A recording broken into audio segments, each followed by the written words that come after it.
Ladies and gentlemen, independent Americans around the country and around the world, we are going to take a bit of a turn into what is really a series of core issues for our audience, for this show, for this movement. That is a very timely and important conversation given the primary season in America, big fall elections coming up. I am very grateful and happy to have joining us a man I've been eager to have on this show for a long time, a professor, if you will, on all of these issues. The great and powerful John Opdycke joins us on Independent Americans. Welcome to the show, John.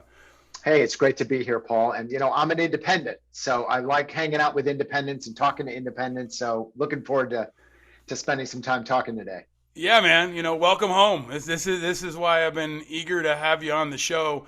And when we were getting ready to talk, I thought it would be a perfect time because of the primaries that are happening in America this week and in the weeks to come. All the good work you've been doing, we've been focusing on candidates and we've been focusing on the movement. And I want to focus on some of the really important strategic and technical pieces that you work on every single day. But before I get to that, just so we can start off, how are you and where are you? I'm good. I'm doing well. I am in Weehawken, New Jersey. Where I just moved after living in New York City for close to 30 years. So it's a little bit of a shock, but I can still see the Manhattan skyline from my front porch. But after COVID, my partner Kathy and I, we wanted a little more space.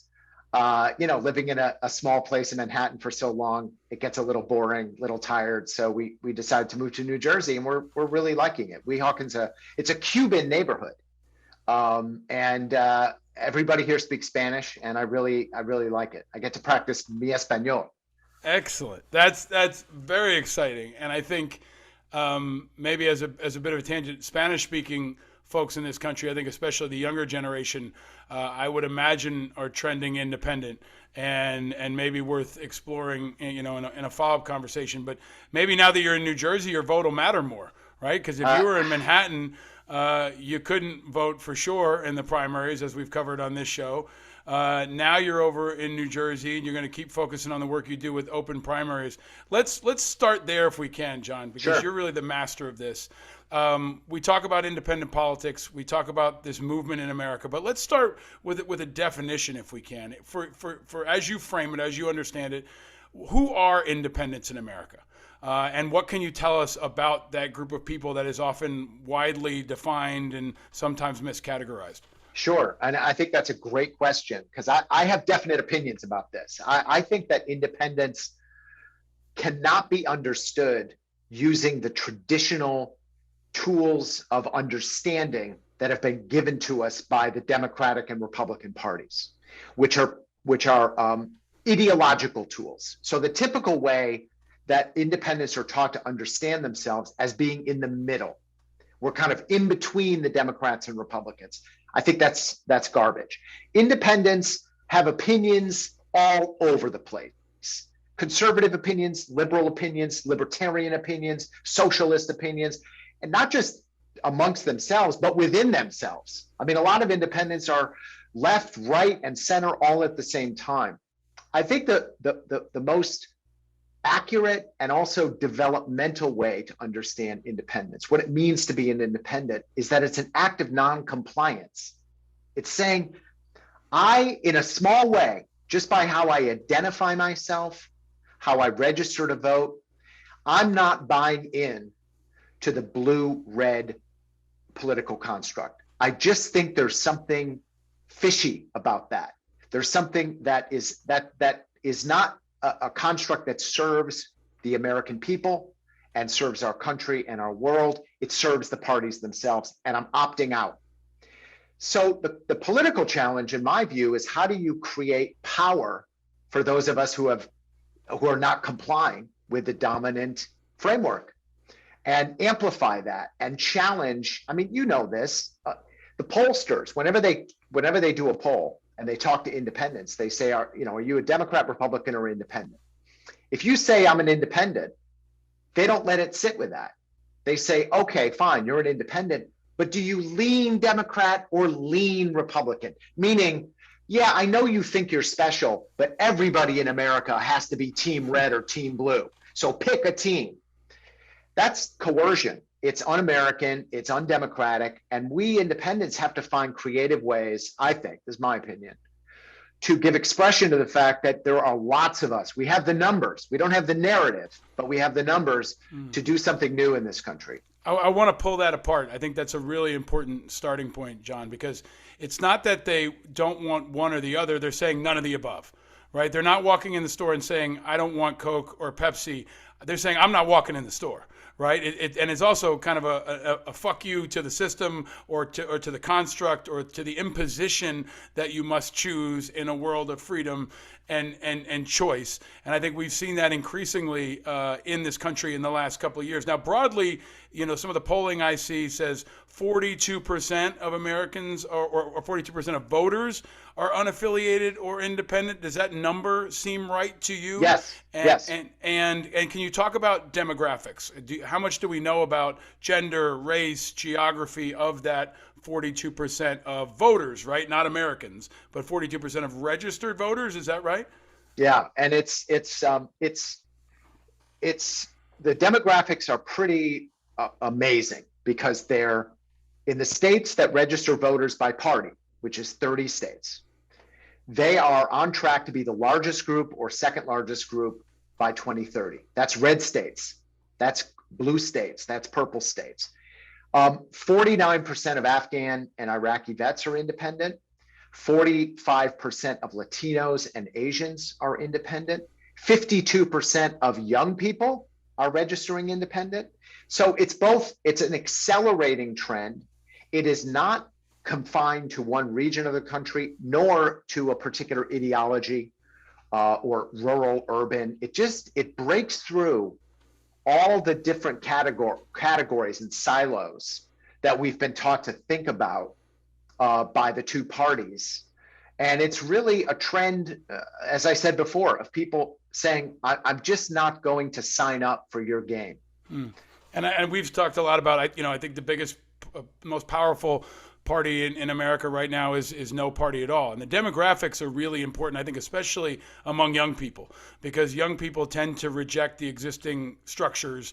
They're not joining clubs in the same way. They're used to having Netflix and Amazon and multiple options. So to be able to go to the ballot box and only have two options seems wrong to them, right? And I think that that's a really important generational divide that I see growing. But I want to ask you to focus on a leadership component that we've explored a bit on this show. We've had folks like Evan McMullin on. We've talked to Adam Kinzinger. We've had folks like Admiral Mike Mullen, who was vetted to be Mike Bloomberg's vice president if he ran as an independent. Can you talk about how much you think the definition of independence is being defined by the limited number of candidates we've got? People tend to think of independents as people who follow Ross Perot or follow Steve Forbes or follow Gary Johnson, now maybe follow Andrew Yang. Can you talk about how, by default and maybe even laziness, the American conversation has defaulted to understanding independents as followers of specific people who may not actually be good examples of what a modern independent is? That's a very thorny and difficult question. And let me just offer a few thoughts. It won't be comprehensive. I think there's a real struggle going on, and people are grappling with it, like all the people you just mentioned, with how to organize independence. How do you build political organization that gives expression to that?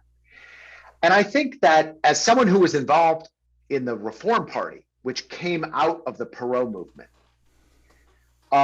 this is such a difficult question, because one of the features of independent voters is that they don't like political parties, including alternative parties. And yet, it still leaves open the question, how do you express any kind of political clout when organization is a key to that? Something I've been trying to raise money for a decade, and I've completely failed. No one has invested a penny in this, is a national group called the League of Independent Voters. I think some of what Andrew Yang and Evan McMullin, and again, I know these folks, I admire them, and dozens of others, have to take seriously is that before we can build a party, we need a movement. And maybe there's some kind of transitionary organizations that are not quite parties, but they're not complete anarchy, that give independents an opportunity to in some ways go to the gym and start exercising and start developing their voice. Because as I said before, we have the numbers, but we don't have the narrative. We don't have any voice in American politics, even though we decide the outcomes. In every national election, it's independents who determine the winner, whether it's Obama, Trump, Biden. We're the ones who are deciding, but we have no voice. So I think this organizational issue is the real, it's where we're at as a movement. And I have no simple solution. And I really admire the people that are grappling with it, including myself and others. But it's tough. The Democrats and Republicans, they don't just control the rules of the game. They're not just the Coke and the Pepsi, okay? They completely control how we think about politics in the United States of America. They control the narrative. So when you're going up against that, that's no small thing. I think there's so much important stuff in that. And it's frankly why I created Righteous Media. I wanted to create an independent, politically unaffiliated network for folks who are looking for alternatives. We had Michael Smerconic on this show, right? We've had Steve Schmidt on this show. We've had folks that maybe some folks view as those people who are helping shape that understanding. But I think what we're facing right now is a need for a multifaceted, top-down, top-down, bottom-up, and side-to-side approach. And you're getting into some of that, and I want to talk about the technicals of it, because you're going to have an Andrew Yang who says, I'm independent, follow my forward party, which includes, universal basic income. Which in my view is a divisive issue, is going to bring in only certain groups of people. You've got a lot of folks who have prescribed the problem correctly, and I think Andrew Yang is one of them, but their prescription for the solution may not be right?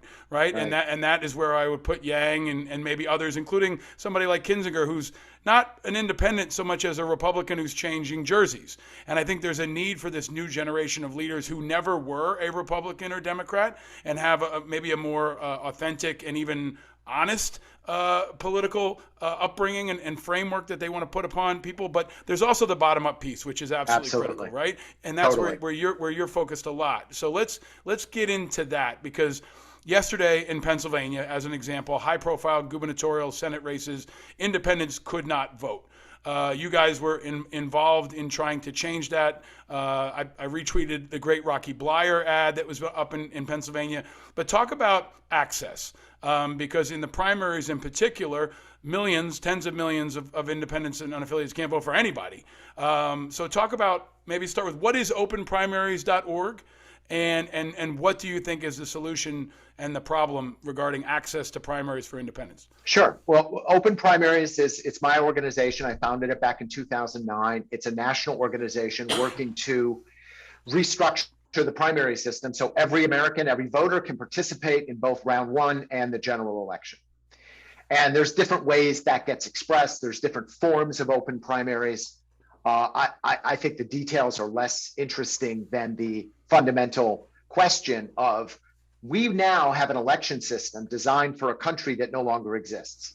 We have an election system designed for a country in which 90% of people are proud Democrats and proud Republicans. Not the country I live in anymore. Independents, as we're talking about, are the largest group of voters, and they're the fastest group of voters. And there's millions of Democrats and Republicans who are also much more independent minded and want to choose the best candidate as opposed to simply vote the straight party ticket. So the problem we have, look at Pennsylvania, for example. So this was a nationally prominent primary. Big media, Trump's in town, Fetterman, who's Bernie's guy, lots of big characters, huge amounts of money, national media attention. You had 1 million Democrats vote and 1 million Republicans vote, and 1 million independents were not even allowed to participate. You ended up with 25% participation on the Democratic side, 35% on the Republican side. That's the best we're going to get in a closed party primary. That's the apex. And if you look at the narrative about this, the narrative is completely, hey, this is a repudiation of Donald Trump. 2/3 out of Pennsylvania Republicans voted for a candidate other than someone Trump endorsed. The Republican narrative, hey, look at the agents of wokeness. They're gaining ascendancy in the Democratic Party. That's not the conversation I want to have. So these party primaries, these closed party primaries are literally designed to make sure not only that independents can't vote, but that the narratives that we're spoon-fed, that we're supposed to be interested in. How is this going to affect Mitch McConnell? How is this going to affect Donald Trump? I care about the country and about the people that live in this country and our ability to move our country forward, not these idiotic partisan narratives that are meant to divide us and keep us in this perpetual horse race of figuring out how an election in Erie, Pennsylvania affects Mitch McConnell. When a third of the electorate had no voice and could not be evaluated, right? So you've got an incomplete data set that's framing not just the actual politics, but the understanding of politics. Exactly. Right? So we're saying, okay, this many people in Pennsylvania feel this way about Trump, but a third of the people didn't even have a voice, can't be registered, can't be exit polled. So let's pull it all the way back, John. How many states have closed primaries right now, and give us that strategic framework nationally. Okay. And then I want to go down to a couple of more specific tactical questions if we can. All right. So first of all, 46 states have partisan primaries. Okay. So there's 4 states that have nonpartisan primaries: California, Washington, Alaska, and Nebraska. A nonpartisan primary, and this is important, there's no longer a Democratic primary or Republican primary. There's just the voters and the candidates. All the candidates are on the same ballot. All the voters get the same ballot. You as a voter can choose a Democrat for state Senate, a Republican for state assembly, a Green Party candidate for Congress, and the 2 most popular or the 4 most popular candidates go from the primary to the general election. So 46 states still organize it by party. Democrats get to vote for Democratic candidates, Republicans get to vote for Republican candidates, and then independents in about half those states can choose either a party ballot, and about half those states, they're just shut out completely. And it's messy. In Arizona, for example, if you're an independent, you get to vote in state primaries, but you can't vote in the presidential primary. If you're in Oklahoma or South Dakota, you can vote in the Democratic primary, but you can't vote in the Republican primary. In Connecticut, you used to be able to vote in the Republican primary and not the Democratic primary, but then they changed it back. So it's a constantly, shifting sands. The biggest problem is that we do party primaries at all. Right. The big game changer is saying, hey, the party shouldn't control the primary system. The voters should control it. They should have maximal choice, maximal flexibility. And the primary should be not the process of choosing a party nominee, but choosing which candidates are the most popular and who you want to see in the general election.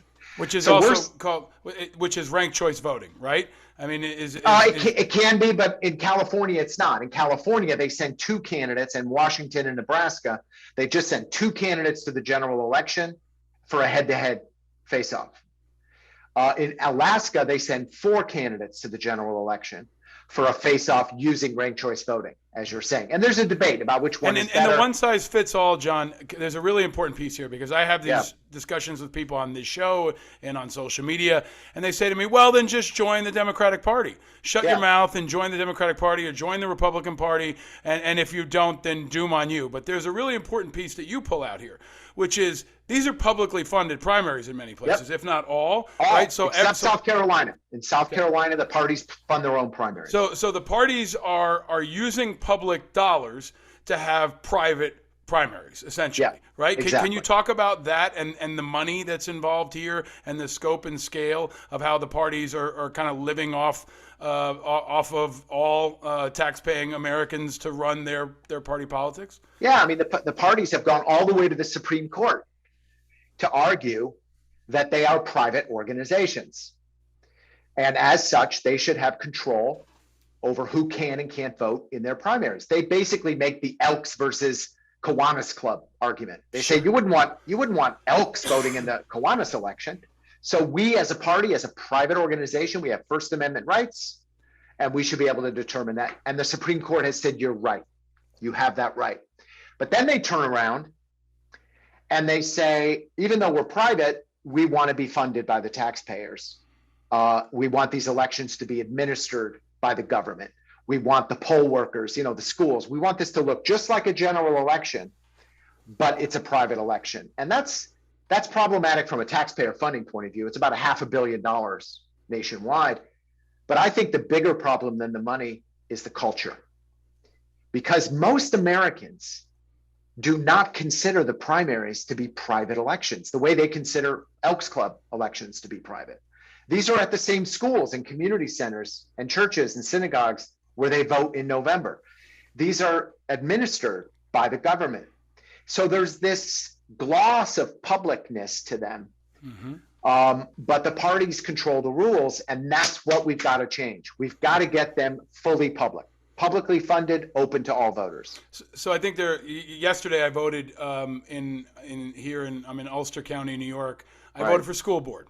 Okay, right. I voted for school board. I voted for 3 out of 5 candidates for school board, and I voted on the budget, right? And that was in the local middle school, right? And all the poll workers are there. So that didn't look any different from the primary in Pennsylvania, right? So the people who work at the primaries are the same people who work at the general. They use the same machines, the same facilities, the same buildings that they're going to use in November for the midterms and in a couple of years for the presidential. It's the same infrastructure, right? Has there been a successful effort anywhere, or can you talk about publicly funded campaigns and how that looks different as an example that we want to scale nationally? Campaigns to enact public nonpartisan primaries? Yeah. Is that what you mean? Are there any places where it's publicly funded and then the entire public is allowed to participate? Yeah, I mean, 85% of municipal elections. See, this is the thing. If you look at polls, Americans are much happier with their local government than they are with the federal government. And if you look at how most cities, most counties elect their city councilmen, their aldermen, their mayors, their county commissioners, it's completely nonpartisan. There's no party labels on the ballot. People just run as people. All voters get to vote. Sometimes it's a one-round election. Sometimes it's primary and general. But it's only when you get to state and federal elections that you get the imposition of this party system on top of it, and an intermingling of party elections and public elections that's very, very problematic. So the answer, I mean, I've talked about this, like we need more national and local independent unaffiliated candidates is what I try to specify. Because in some places you also have an independent party in states, right? I think you worked with the New York Independent Party. You've worked for candidates in the past, right? So, if we were going to prescribe a solution to this, we need national candidates who decide to run and local candidates who decide to run as unaffiliated. I would argue we need ranked choice voting. We need publicly funded primaries and I would argue campaigns as well. And then you need open primaries, right? Like that's kind of a multi-step solution to how we empower millions of independent Americans. But then there's also another outcome here that you've talked a lot about, which is we get better politics, right? We get people who work together. We get everybody voting in primaries, not just radicals from one side or the other. It encourages collaboration and people working together. Can you talk about what, if we're able to implement these kinds of tactical and bureaucratic solutions, what does the better America look like? In 2030, when there are so many independent Americans, we've got multiple candidates, and all this change has happened, what is the future vision state for what America can look like? Well, I think it'll look different in different states, because that's the glory of America, is we're not kind of a monolith and we have lots of experimentation. I find a lot of inspiration in looking at Nebraska, because Nebraska has had a nonpartisan primary and a nonpartisan legislature for 80 years. And on the one hand, Nebraska is very conservative, and most of the people that get elected to the legislature in Nebraska are conservatives and Republicans. But they serve in a nonpartisan body and they get elected in a nonpartisan system. And so what you see in Nebraska is that Democrats and Republicans collaborate on legislation. Virtually every bill has bipartisan support from the get-go, bipartisan sponsors. You have Democrats. This is a body controlled, I mean, numerically, 70% of the representatives are Republicans. Democrats are committee chairs as often as Republicans. You see all kinds of weird coalitions coming together. This is what I like about Nebraska. It's weird. You get conservative Republicans and liberal Democrats coming together to abolish the death penalty, to enact the gas tax, to build up the roads in Nebraska, to do something about what do you do with the children of illegal immigrants when they turn 16? Should they be, like, how do you deal with them being able to drive? And the coalitions are not ideologically siloed coalitions. They span the gamut, and they come together and they say, let's do this together. And they're able to do that because they're elected in a nonpartisan system and they serve in a nonpartisan body. I think that's the future of the country. I'll just be straight with you, Paul. Whenever I hear these reports that the American people are hopelessly polarized, I call bullshit. I think that is a complete political industry narrative. I think the ordinary American people are as committed to, hey, let's get the job done. Hey, let's bring together different people so we can hear all the different ideas. Let's figure out what the best idea is. I think that is as American as apple pie and is alive and well in America.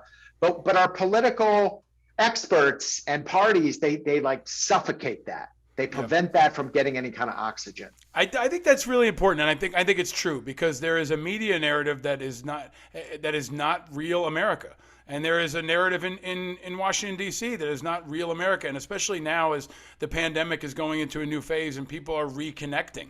I mean, we've been divided, I think, and that division has been exacerbated on social media. You've got people who've been arguing at each other on Facebook for 2 years, and now they're seeing each other in church again, right? And they're reconnecting. So I think there's an opportunity moment here. But there's also something I want to pull out, John, that's really important. We've been talking for a little while now. We haven't mentioned issues. We haven't talked about abortion. We haven't talked about the death penalty. We haven't talked about immigration. We haven't talked about some of the most taxes, marijuana. We haven't talked about any of the most divisive and even the most important issues, national security, the war in Ukraine. We're not talking about those. And I think that's important, because I would argue it's not about that, and to focus on that buys into that narrative. I want to focus on access for all independent Americans, and then we can start to see what things look like. I think I've got my own look and feel for it, but can you address that? What do you think, as we really don't know who independents are, right? And we have, especially in how they're going to vote over time across the nation. Do you have any sense of what issues they care about, or what issues tend to resonate across the different divisions when maybe nothing else does? Yeah, again, this is a thorny, tough question, because independents care about all the issues that you just cared about. But here's the thing I would say, and I hope I don't come across as too philosophical here, but we use the word issues as if that's self-explanatory. And I think that part of what independents are doing is they're saying, I care about a woman's right to choose or pro-life. I care about the issue of our borders. I care about school funding, but I don't like how these issues get turned into ammunition for me to attack people that have different opinions than I do. And I think people, independents especially, but not only independents, I think a lot of Americans are extremely concerned about how they don't see any support for having your opinions be used as part of a constructive conversation, as opposed to hey, that person thinks differently about abortion than I do, that's my enemy. I think people really don't like that, but that's what you're forced into. That's like, if you want to get involved in issues, that's the only way to get involved in issues. And I think that holds back. And the parties, pardon my French here, they pimp that out all day long. They play us like a fiddle, and they use all kinds of divisive ways of talking about this stuff to keep us at each other's throats in ways that are very unhelpful. They do. I think you. That's such a really thoughtful and helpful response, John, and you give this so much thought. And I think there. I try to find a common thread. And I've said, for example, on this show, and many other places, legalization of marijuana is an issue that I think is based in freedom. Kind of has strong support among libertarians. Seems to be nonpartisan. Seems to be something that both parties refuse to really address in a way that was in response to where the American public was. I'm using that as an example of something that I think is popular, but I want to even go a step above that. What I find in my experience is that independents are patriotic, but in the realest, best possible way. You mentioned groups of people, young people. I think young people have a different definition of patriotism than an older generation. You talked about folks who speak, English as a second language or speak Spanish or immigrate here. I think they have a different appreciation and respect for America and for patriots. You talked about veterans. I think these are people who want to put country first. And I think that can be a galvanizing issue, and it's the biggest issue of all, which is access and free speech and power. I think we can unite independent Americans around the fact that they don't have a voice. And I think that we're looking for leadership that can do that. We're looking for systems that can do that. You've been intrepid in your leadership, but I want to ask you to build on that if you can, but take us to the presidentials, right? The midterms look like they're going to be as divisive as ever. Independents, maybe we'll start there. Talk about the midterms coming up. Tremendously important. What does that look like for independents? What kind of role can they play this fall, and do you think they'll play this fall? And then go ahead to the presidential. What do you think the next presidential is going to look like with regard to the independent movement that we're talking about here? Yeah, I mean, independents are going to get to vote in some of these primaries, and they'll be shut out in others. They're going to be shut out in about 11 states this summer that are having primaries, so they won't get a chance to be heard. In other states, they'll get a chance to be heard, and we'll see, because their hands are still tied behind their back because they have to choose between a Democrat or Republican. So it's a limited way to give expression politically. I'll tell you this, independents, if you look at the last 3 presidential elections, they are starting to swing in significant ways. Not just a few points here and a few points there. They are going back and forth. I mean, independents put Obama over John McCain, hands down. Then, 8 years later, they put Donald Trump in the White House. 20 points. And people say, how did that happen? It makes perfect sense to me because independents are looking for change agents. And we tried the smartest guy in the room. Now let's try the drunk uncle, see if he can shake some things up. Then independents went back to Biden dramatically. We're talking 20 points, 25, 30 points in some states. I think you're going to see independents continuing to find ways to use their vote to try to create some new direction. And that's hard in a two-party system because you've got choice A and choice B. And that's very limited. But as long as those are the only 2 choices, I think independents are going to be ping-ponging back and forth dramatically, which raises the other part. Can there be a mainstream third choice or even third and fourth choice in 2024? I'll tell you this, and again, I've been an independent. I've been involved in third-party politics. I've worked for Lenora Fulani, for Ross Perot, for Mike Bloomberg. I've stopped predicting. I have no idea when that's going to come together. It could come together next Thursday. It could be another 20 years. But there's going to be a breakthrough in independent politics. And I think, for me, others can see things differently. I think what we put in place now, shows like yours, organizations being built, conversations among independents, so that when that breakthrough happens, that we've been at the gym, we've been building muscle. Because the two-party system is just not working. I mean, literally, forget the highfalutin political science language. It is not working for the country. And something is going to break through at some point. And how we take advantage of that is the bigger question for me. I think that's a really important point, because there's also something else. There's an independent shine, right? There's the glamour of being independent. There's the maverickness, right? There's the populism, right? Sometimes independence and populism get used interchangeably. And I think if you look at Pennsylvania as an example, let's assume it's Dr. Oz against Fetterman, right? You've got two of them that are both populists in their own way, kind of want to be independent, even if they take Trump's endorsement and Yeah, they take Bernie's endorsement. You're right. seeing candidates that are more unconventional. Fetterman Yep. wears shorts. He looks like me on steroids. I mean, Yes. and then Dr. Oz is a political outsider. So you've got these folks that are kind of taking the independent shine. And Fetterman's a good Yes. example. He's toggling now. He's not calling himself a progressive anymore. He's kind of calling himself the brand of Fetterman, I think is what Rolling Stone called it, which is, I think, smart because Yeah. he looks like an independent. But let me ask you specifically, we had Evan McMullin on this show. I've called it maybe the most pivotal election for independents in a long time. Can Evan win? Do you think Evan can and will win in Utah? Hey, anything's possible. I really believe that. You point on something so important, is that this independent movement is not just outside the two parties.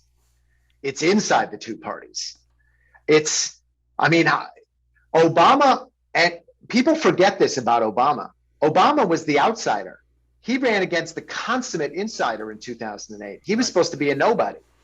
Trump was an outsider. I don't like Donald Trump, but you can't forget that that guy shellacked the Republican establishment. Yeah. I mean, he made them look like children. So you're right. This independent sensibility is affecting all kinds of within the two-party system. And someone like Evan, and I think the Democrats were smart. I think endorsing him in Utah and saying, let's do a head-to-head with an independent / Democrat against a Republican is a way that, it's going to give the people the best choice. I like Evan a lot. He's got an uphill battle, but I think the question for Evan is whether he can be weird and whether he can be. I'm serious, because That's Evan is really a very logical guy, and the thing is that there's a lot of suspicion against that kind of I'm the expert. I think Evan has to find a way to let his hair down and connect at a more I don't know, guttural level, and then he's got a shot. But hey, I think that's really important. You're getting at something because there's the Fetterman, right? Like it's the Fetterman factor. It's yeah, I don't give a fuck. I'm gonna wear shorts all the time, right? It's I don't want to wear a tie. It's embodying the sense of sticking it to the man and not just talking about it. And I think Evan's gonna have to show that he is not opportunistic. And that he's willing to take the tie off, and he's going to talk about his family. I think there's an opportunity here to dial up his experience in the CIA. I think that's one area that is independent and populist. Anything national security and defense, in my experience, also seems to be a really powerful tool for a candidate in their toolbox. John, I hope you can stick around for a couple of special questions for our Patreon members, but I want to ask you one last question. A lot of people say, you independents are spoilers. You're going to fuck it up. You're going to get Donald Trump elected. You're going to get Joe Biden elected. Let's assume it's a matchup of what looks like, odds are now, and of course it could change, and I would argue most likely to change if someone's health changes, but we're probably looking at Joe Biden versus Donald Trump. Do you want to see, for all the things that we talk about, is it better to have a Adam Kinzinger or someone else that we may not love but is a third-party candidate or an alternative candidate, or is it better for us to have nobody at all? All right, I'm just going to give you my personal opinion, and I Please. don't expect people to agree with me, and part of me doesn't even agree with myself. But I'm done with the whole spoiler thing. The whole spoiler thing is designed to make us afraid and play by the rules. And I think that in a lot of different ways, some of which I find objectionable, people are saying, I'm not playing by the rules anymore. I'm doing something new. And I think that if we independents are unafraid to involve and say, you know what, we're not spoiling anything. This is a democracy. This is about the people being able to choose and let the chips fall where they may. I think we have to find ways to capture that. Now, does that mean that we have to run a third-party candidate in every race, in every situation out of principle? No, we should be tactically smart. We should look at how do we advance our movement. But whenever someone says spoil, what I hear is, hey, within the confines of two-party politics, one of the choices is slightly better than the other as I've defined it. And I say, well, I don't agree with you. Right. I think this whole game has to change, and we have to find the most creative ways, including running alternative candidates, to change that and be focused on what we want to build for the country, not what we're going to spoil for the two-party system, which is driving the country into the ground. I think that's a bullseye, man. I think, spoiler is also code for give up. It's code for give up, accept this, right? And, there are plenty of scenarios where a third-party candidate or an alternative candidate like a Kinzinger, could go all the way to the end, could be on the debate stage, and could really be empowering for all these folks. He could say at the end, hey, I'm out, everybody vote for this person, right? Like we see in European politics and other coalition politics, where there is actually folks fighting for those votes and bringing them toward, I don't want to say the middle, but toward a different audience, right? Toward independence. So I think what you're getting at, John, is very important. I hope you run. I don't know. Now you're in New Jersey. No, I'm never running. I know, See, but you're the kind of guy. You're the kind of guy who I hope will run, because it's guys like you who won't run that we need to run, because there are a lot of guys like you on the outside, but you'd be unconventional too, and we need some folks on the inside. If we get open primaries and open presidential debates and a nonpartisan system in all 50 states, I will run. You tell me where I'm at right now. But let me say this. Look back to 2016. When you had Gary Johnson and Jill Stein, Green Party, Libertarian Party. In between them, they got 4 or 5 million votes. I think one of the problems with the third party movement, and I'm a member of it, is that we run campaigns that are not weird. I mean, imagine if Gary Johnson and Jill Stein had joined forces, right, and said, hey, we don't agree on the issues, but we want to spoil the election for Hillary Clinton and Donald Trump. We want to build a constituency of Americans that want to build for the future. We're not going to win, but vote for us precisely because we want to change things. I think they would have gotten 10 million votes if they had said that. They would have united the left and the right of the independent movement, and they would have showed people that third-party politics can be something other than these. I mean, the libertarians have run a candidate for president every year since I was in 6th grade. And they just do the same thing every year. They're like on autopilot. Yeah. We cannot be on autopilot. We have to be creative, innovative, try new things, break some eggs, do some new things. I think that's right. And we need leaders. And I think the big elephant in the room that we haven't talked about is a lot of these candidates suck. They're bad candidates. They're not charismatic. They're not capturing the magic. If The Rock ran in 2024 as an independent, he'd win. Right? Yeah. Like we have to think really creatively. If Oprah had run, right? If people, and we've got this chicken and egg scenario where a candidate like my friend Wes Moore, who I think could have run as an independent in a different universe, says, I'm in Baltimore, I'm in Maryland, I guess I grew up as a Democrat, I'm going to run as a Democrat. But there are folks like Admiral Mike Mullen who, we would love to have in elected politics, but there's no path for him. So I think it's a combination of building the path for candidates, but also we need some rock stars. We need some rock stars to say, I'm the first European superstar soccer player, you're an old soccer player, who will play in the MLS. We need a Beckham to take a chance on the MLS and build that league so that we can see other European players come for a generation and really create the change. I could not agree more. It's because you can't get the player before you build the league, but you can't build the league until you get the player, and they're kind of dialectically connected to one another. And I think that's exactly right. Well, and my friend Gary Sheng, who runs Civics Unplugged, which is mobilizing young people to be change agents, he's got a whole plan to get The Rock in the game by 2028. He's got a secret project to get The Rock to run for president by 2028.